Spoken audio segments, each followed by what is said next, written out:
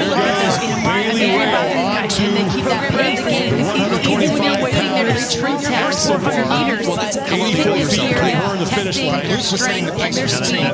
She's having to play on the wing wheel, and that's there to help stabilize her mid-muscle. Come from. That is going to be a very taxing movement. Having that ball in the front rack, doing different than we said, the two different strategies that you all the jumping you've done after 90 GHD sit-ups. That midline is absolutely smoked. Not to mention everything that she did this morning up to this point.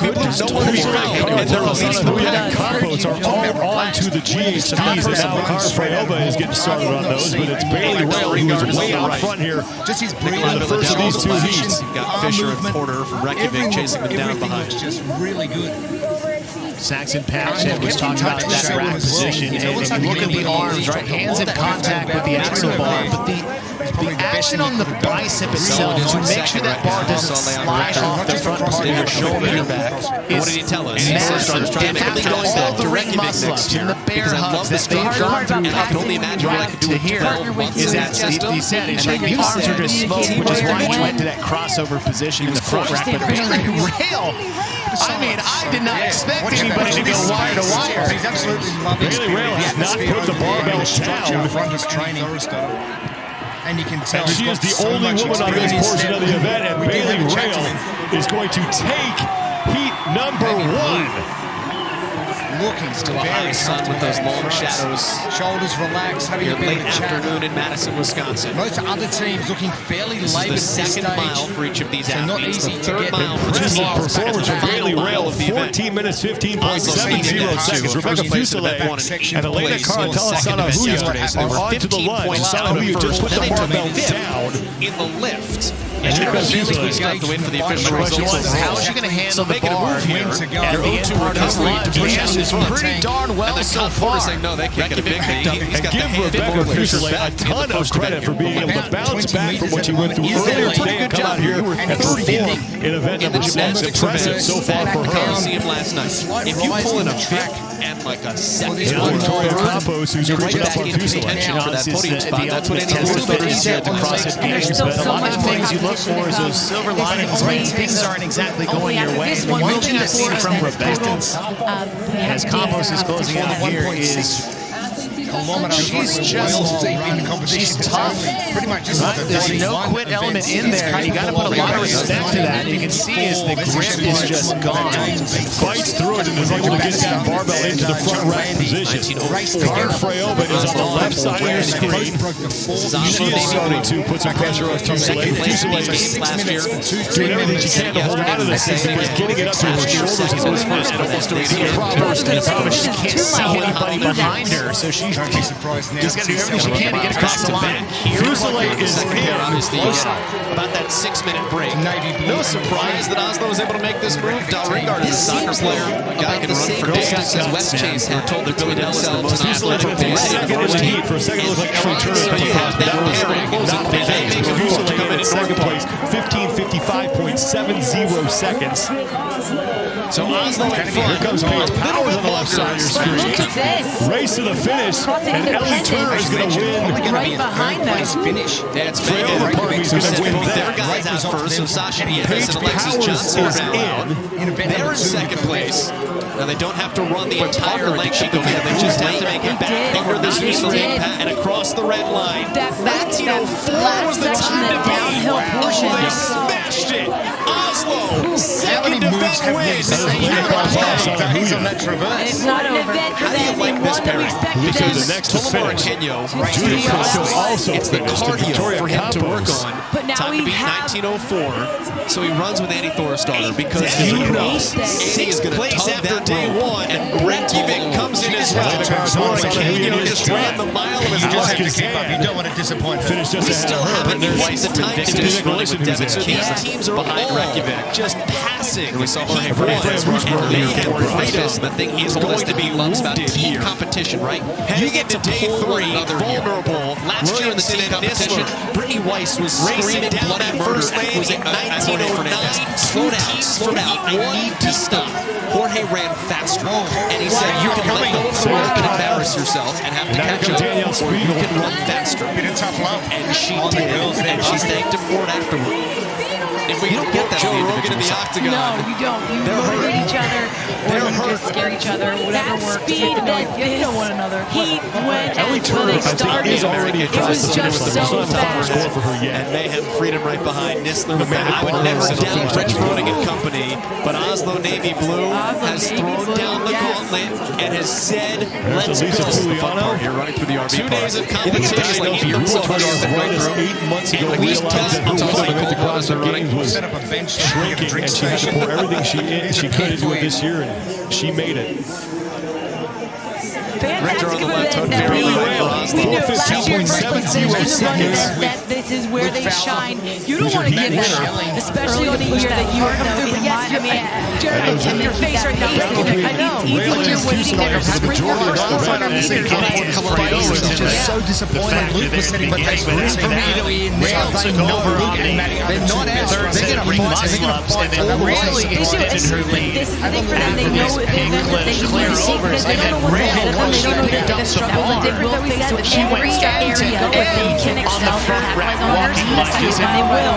That's really thankful for the way they yesterday mind in heat number 2 of what it may take to get a top time in this event. Yesterday was 0.70 seconds. The only run results if they did do it all run straight out of the 50.170 seconds. Powers and Kato just his breathing, shoulder position.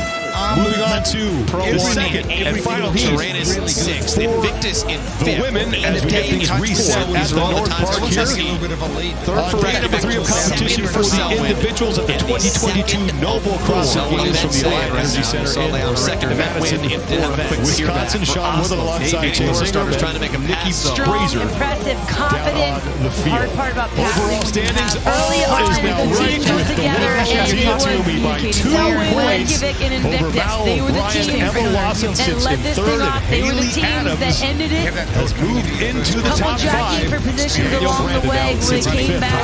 Oslo Navy Blue just told us Avengers number this is ours 6 for the taking. up and over, Purple presented by Redheads Bear in the first Complex. 3 heat. rounds for time, 12 ring muscle ups, They just 25 smashed jump that overs on time. 3 different implements. The long with Really those jump strong overs day 1/2, whatever you want to clear call overs, this day. followed by 30 GHD sit-ups. And this is just going to After all take of that, them where they need to go for the rest of the weekend. mile for the team. Walking lunge to the finish line.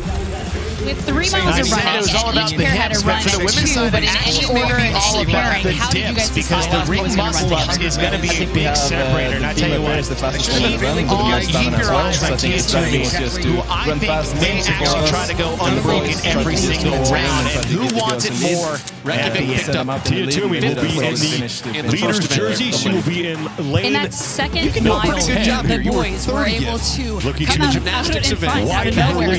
What was Quicker Mind You pull in a fifth in this event. Like a second We're right back in lane number 12 podium spot.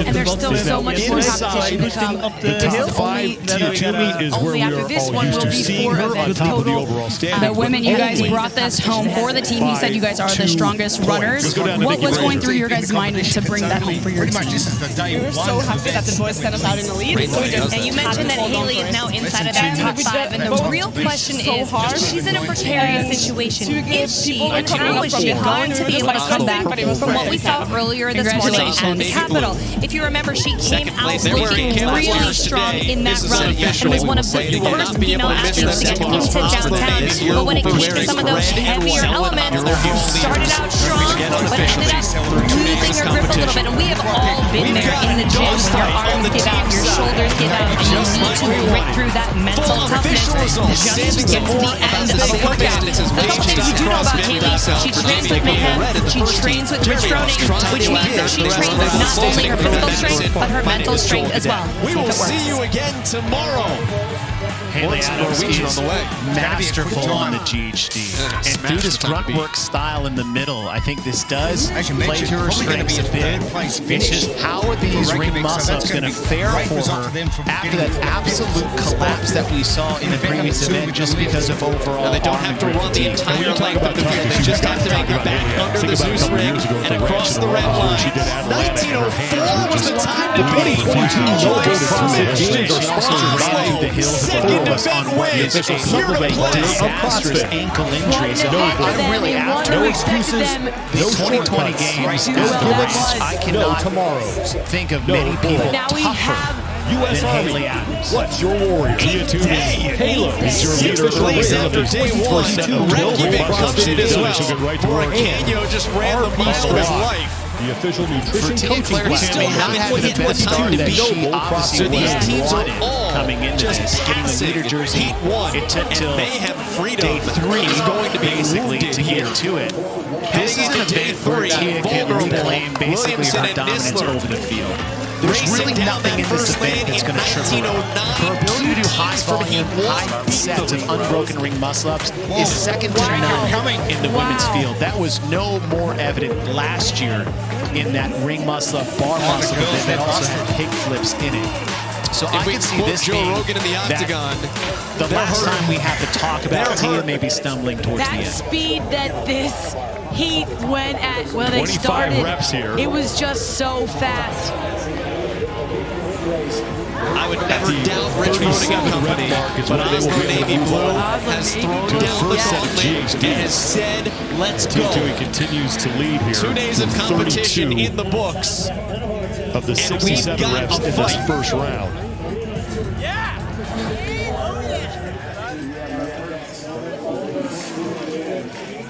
Fantastic event that we knew last year, first place finish in the run event, that this is where they shine. You don't want to give that up, especially on a year that you are coming through. But yes, Jeremy, your face right now, Reykjavik, I know. I just, like I like last night after seeing Kampor's face, he was just so disappointed.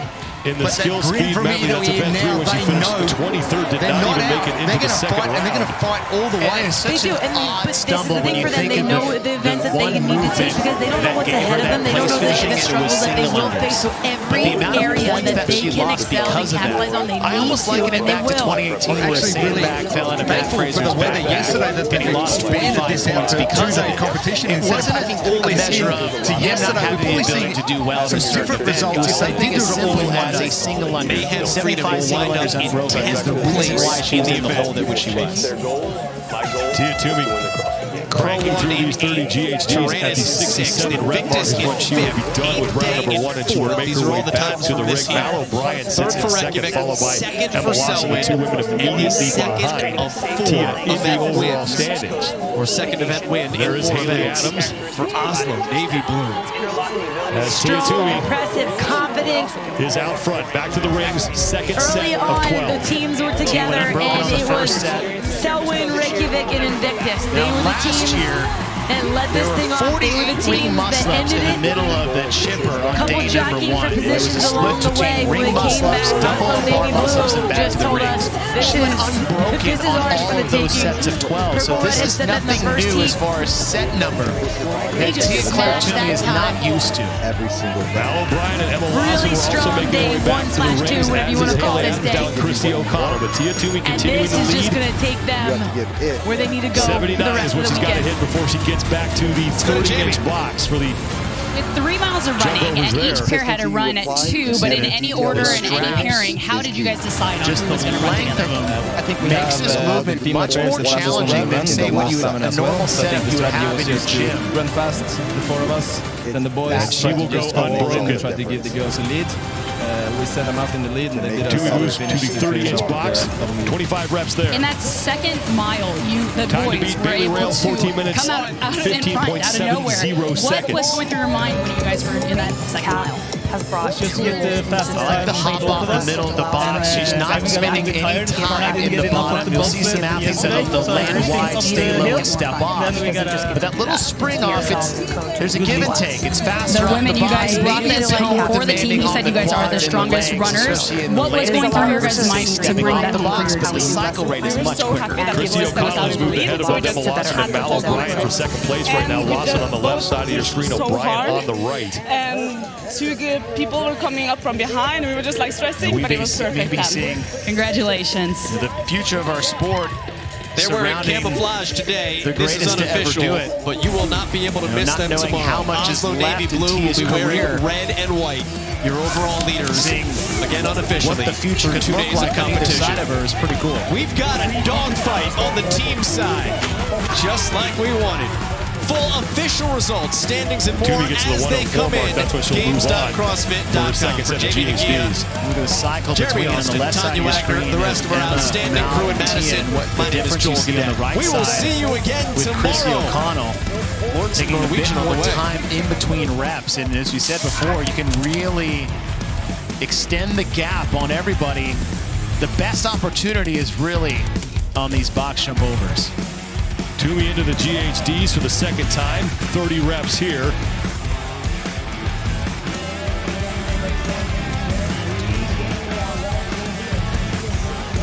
Bear Complex is the official grip of the Noble CrossFit Games. CrossFit Games are sponsored by to shop the best grips on the planet. The official supplement partner of CrossFit. Noble. No excuses, no shortcuts, no gimmicks, no tomorrows. No, he's got to get to 134 before round US 2. Army. What's your judging warrior? the CrossFit Games or anywhere. It's just a stressful the official job. ring Really, of the unless you have to judge 2022 someone Noble like Tia CrossFit Toomey. Games. And Rich Froning, Matt Fraser, all the greats. That was you always thought it might be the most stressful part, and it ends up being the easiest one just because they move so well. Tia Toomey's career began back in 2015. She has never finished lower than second at the CrossFit Games and has 34 event wins in her career. I think I've done 34 workouts this year. We're going to start with these ring rows. Her coach and husband, bottom right-hand side of your screen in that light blue shirt, that is Shane Orr. He looks as comfortable and relaxed as always. I'm sure that man has lost no sleep over the last 2 days. Toomey back to the race for the final time. Mal O'Brien and Emma Lawson in second and third. Haley Adams is in fourth, followed by Danielle Brandon. Toomey's got unbroken through the first 2 sets.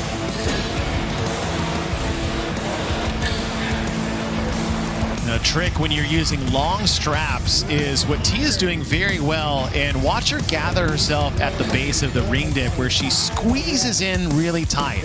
A lot of times when you have smaller straps and that's not an issue, you can kind of land and press out immediately. But watch her turnover. She'll land, secure, and then separate the dip portion, where if it was shorter straps and less length on the straps themselves, is that she'd be a lot quicker out of that dip. But if you're too fast, you can fall through. It can slip out much easier on these long straps.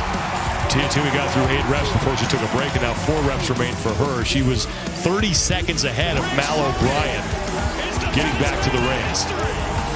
Emma Lawson is now back, as is Mal O'Brien on the right side. Tia Toomey moves on to the jump over the pigs. My life easier by taking the guesswork out. I think at the games, there's a lot of things that are thrown at us. Having your nutrition dialed in gives you peace of mind. It's something that you don't have to 171 reps is the number that Toomey is looking to hit before she gets back to the GHDs for the final time. Time to beat again is Bailey Rails right now. 14 minutes, 15.70 seconds. So what Tia's doing is she's stepping into the jump every time, but she's leaving a plant foot there. She'll land, keep that plant, pivot on it right in front. Saving seconds when you're in a stacked field like this is very valuable. It's one of those things where if I can save 5 to 10 seconds just by doing something that simple as far as transition between the reps is something that would be much beneficial at the end. Mal O'Brien making her way to the pig. Write history, or she is still in second place here, but Toomey has a sizable lead on the youngster. The intensity put into the process is the same. To push your body. And the next generation is really starting to take over. 15 rookies on the women's side. 3 of them are teenagers. You have to give it what it needs. Toomey onto the GHDs for the third and final time. You apply in every detail around your training is key. It allows you to perform one more rep in the last second. It's that rep. Christy O'Connell and Emma Lawson are now on their final set of up and overs. To make you better tomorrow.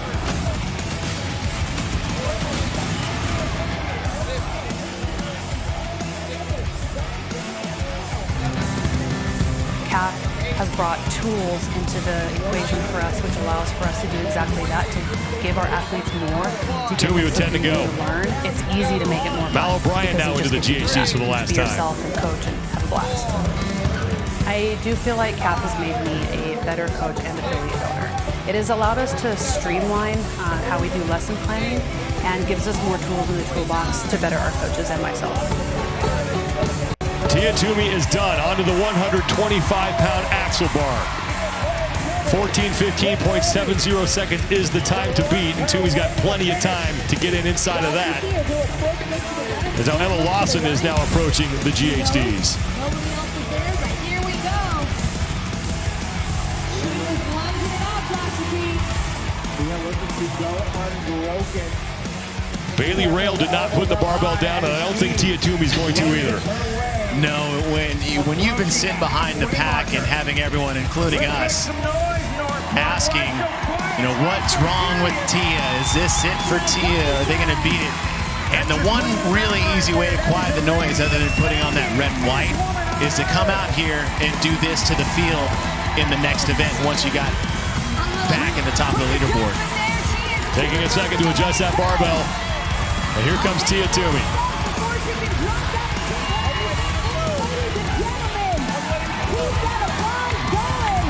And now a quick break, but she is so far ahead, that's just a minor inconvenience. Kids, mom's home, and I think playtime is over.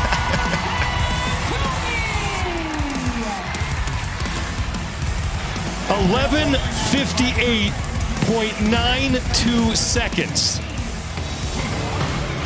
Now here comes Mal O'Brien, looking to only surrender 3 points to Toomey. Now, right, it doesn't matter how much you win by. I mean, it's the old Fast and Furious rules. It doesn't matter if it's an inch or a mile.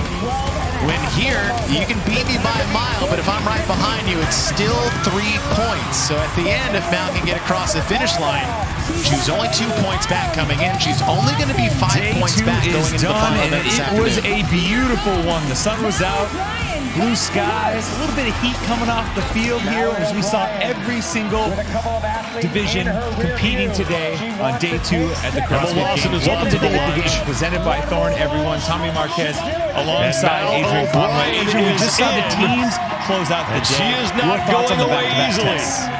I absolutely love the back-to-back test.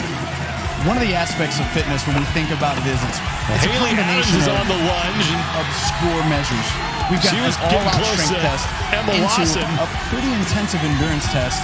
To me, to watch them do the lifts, Danielle Brandon also onto the lunge. Have a bit of communication that could be the limitation. She's behind Emma Lawson by 15 points on the leaderboard, so this is big for Lawson, not surrendering anything to Haley Adams. Lawson's going to take third in the heat and third now in the event. I think about what that actually means to me. Haley Adams looking to catch Danielle Brandon. And this will be a race to the finish line. Haley is going to get there first. first. On the fact that she knows she's a runner, and she leaned into it. There was an opportunity for her to think about picking her poison on what element she was going to focus more on or less on. And she knows that that's a strong suit of hers. She leaned to the run, looked left to right the entire workout, Matilda Garns was finishing able up to as well. establish Here's a healthy lead so that she knew that was going to be 100 points ahead of Danielle Brandon if throughout this 80 is test. Official, because she was only clear of her maximizing her by 3 points. 200-point event. She did. And now looking at the Masters division, there was one woman that turned in a dominant performance in Jen Dieter. What Dieter did on that chipper was extremely impressive. She's the only one to finish it in her division. And with the time of 6:38. The time cap was a solid 7 minutes, so that means she had a healthy 22-second lead in an event that included double unders, strict handstand, push-ups, pegboard ascents, handstand walking, pistols. That's finished what more up. could you ask for? That was a talent show.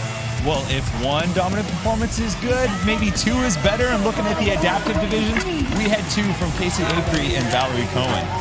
Yeah, dominance is what comes to my mind when I think about what they were able to do today out there on that field.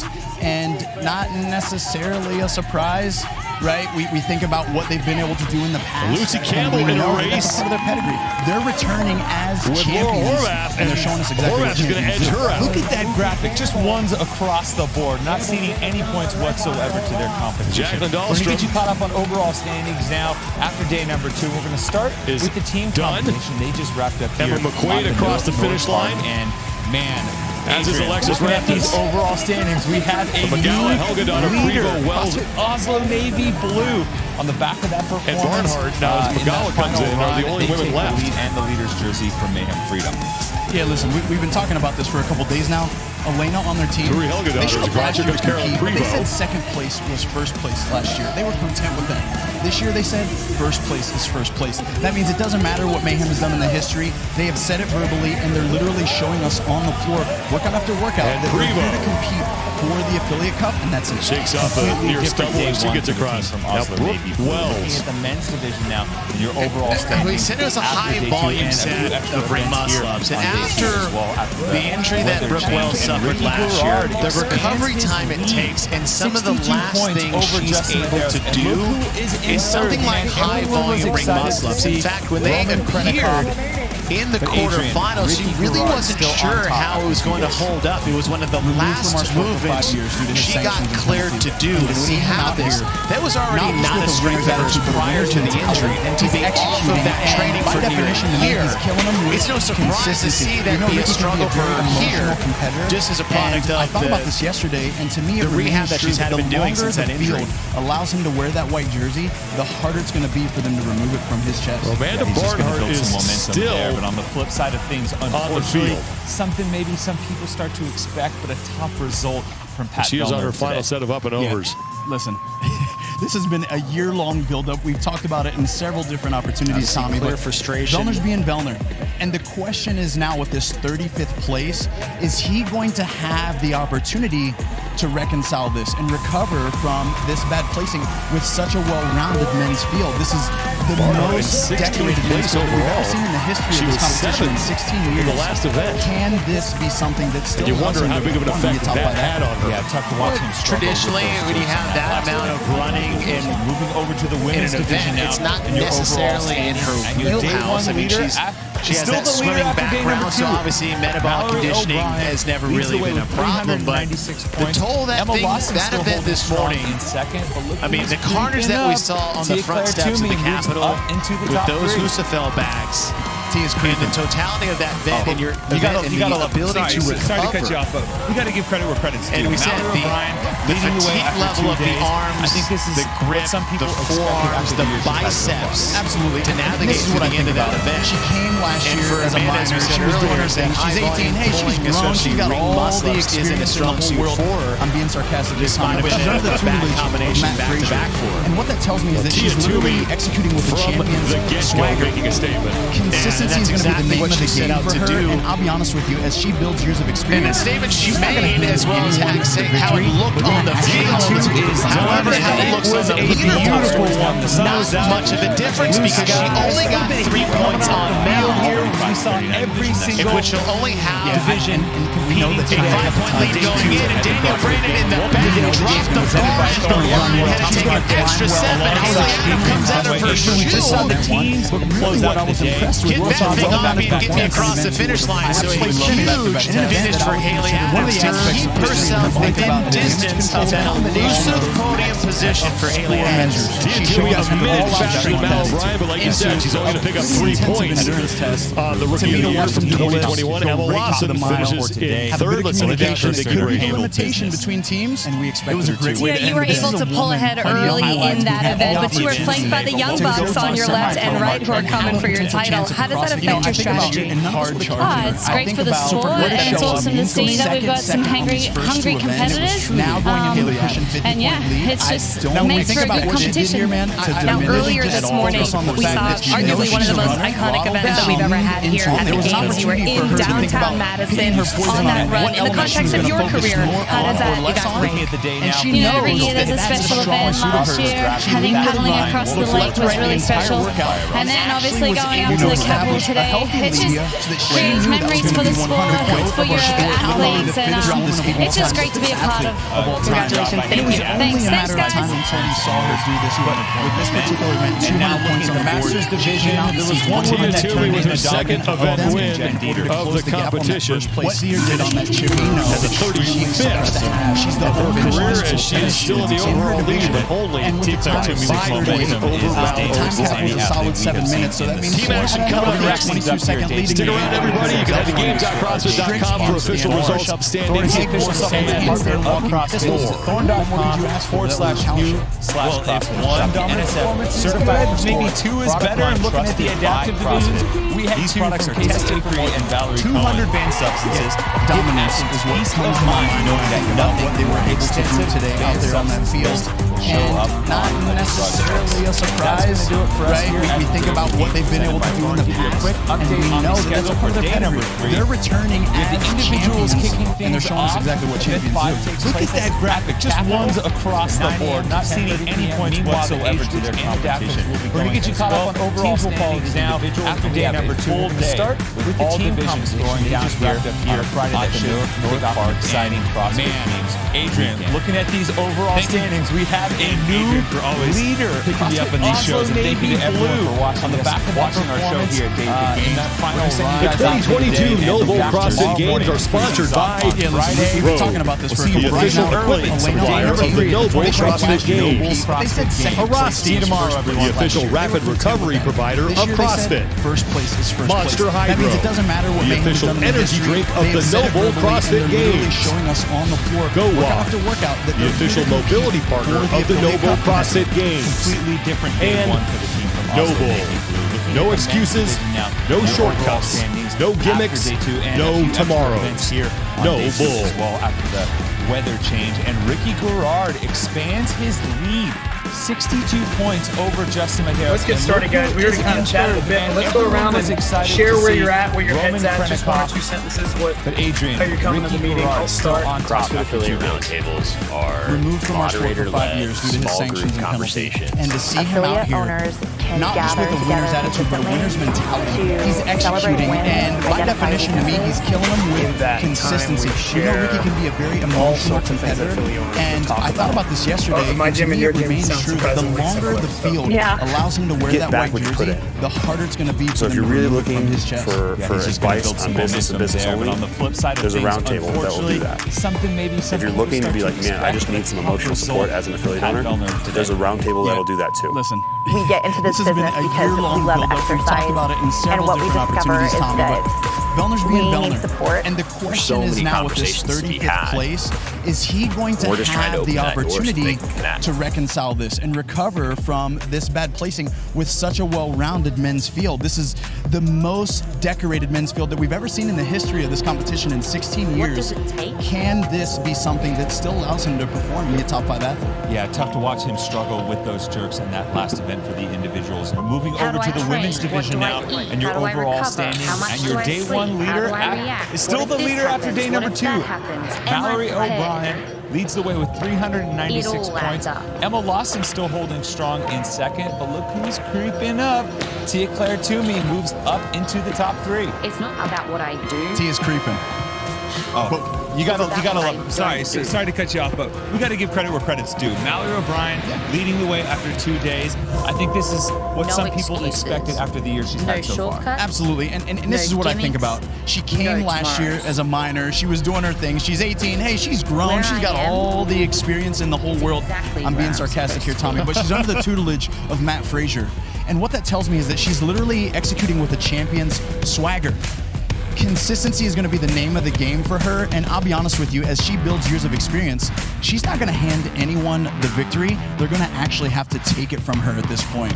And looking at the top stories now from the Masters division, I think an athlete we expected to do well here in the women's 35 to 39 division, that's China Zhou. Yeah, and we know that China has a ton of experience as a competitor. We know that she's going to come in, she's going to run well, she's going to climb well, and I was extremely impressed with her first place on event 1, but really what I was impressed with was her well-rounded performance on event 2 with a 4th place finish in an event that I would consider for her history and her body type a damage control event with all of those max tests, and she's showing us with the lead that she's got going into day 2. And take the guesswork out of what I'm doing. Nutrition timing is a huge piece, as well as nutrition or macro count. And currently I'm eating 100 grams of fat, 200 and we grams of expected her protein, to. and This about is a 500 woman, grams of a young carbohydrates. woman We who played had the around that over the years, opportunity but that's kind to of go what to a we settled on, semifinal especially and this have a time of potential year. chance at the RP diet CrossFit Games has this year, helped me and a none of us ton, would have counted her helped me out. So for her to show up, go second on these first 2 events, now going in with a cushion 50-point lead, I don't expect it to diminish at all throughout the course of the next few days. I think she's going to throttle down on the gas pedal and continue to pull it up. Get used to saying that name because we might see her as an individual before long. Looking at the day now for the individuals, they had 200 points up for draft, and with that in mind, what was your recovery of the day presented by Arasi? You know who it had to be. Tia Claire Toomey, the GOAT of our sport, literally the fittest woman of all time, the fittest athlete of all time. And it was only a matter of time until we saw her do this. But with this particular event, 200 points on the board, she came out and seized 197 of them in order to close the gap on that first place finish, which we know she expects to have at the finish of this full test when the week's over. And Tia Claire Toomey with momentum is as dangerous as any athlete we have seen in the sport. We're going to wrap things up here at Day at the Games. We want to say a special thanks to our Day 2 sponsor, Thorne. Thorne is the official supplement partner of CrossFit. Visit thorne.com/u/CrossFit to shop the NSF Certified for Sport product line trusted by CrossFit. These products are tested for more than 200 banned substances to give athletes peace of mind knowing that nothing in the extensive banned substance list will show up on a drug As a test. 10-year affiliate, That's going to do it for us here at the Day at the Games presented by Thorne. Give you a quick update on the schedule for day number 3. We have the individuals kicking things off. Event 5 takes place at the Capitol at 9 a.m. to 10:30 p.m. Meanwhile, the age groups and adapters will be going as well. Teams will follow the individuals, and we have a full day with all divisions throwing down here on a Friday that should kick off an exciting CrossFit Games weekend. Thank you again, Adrian, for always picking me up on these shows, and thank you to everyone for watching our show here at Day at the Games. We're going to send you guys out for the day. We'll be back tomorrow morning to kick things off on Friday. We'll see you bright and early for day number 3 at the 2022 Noble CrossFit Games. See you tomorrow, everyone.